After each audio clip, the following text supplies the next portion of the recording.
Nagpahimangno ang Zamboanga City Veterinarian's Office ngadto sa mga meat vendor sa syudad. Kalabot proper handling sa ginabaligyang cold meat o frozen meat products. Kini aron malikay sa sakit ang publiko. Dugang detalye sa report ni Efren Mamak. Atol sa regular post-meat establishment inspection sa Task Force Karne sa Zamboanga City Veterinarian's Office, namatikdan ang usa ka common malpractice sa pagpamaligya og cold meat o frozen meat products sa pipila ka meat vendor sa Santa Cruz Public Market ug ubang palengke sa syudad. Duna matud pay mga frozen meat product nga gina-display sa lamisa nga angay lang unta nga ana sa sulod sa freezer.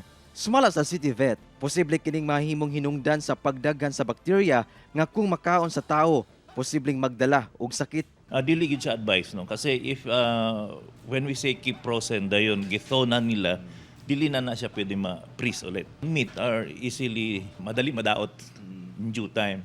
So ang growth sa bakterya na mudaghan.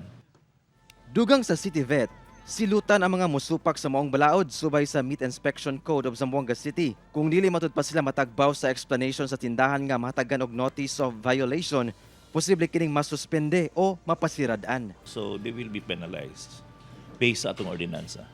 Penalty is fine of 5,000 pesos.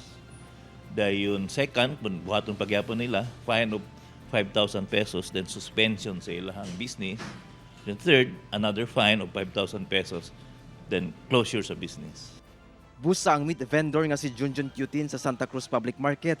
Sundon gayod ang abiso kalabot niini. Nagamit lang ice para pirmi kuan siya, presko. Pirmi aganda man pirmi ang freezer. Kauban si Sim Romero sa kamera. Ako si Efren Mamak para sa One Mindanao.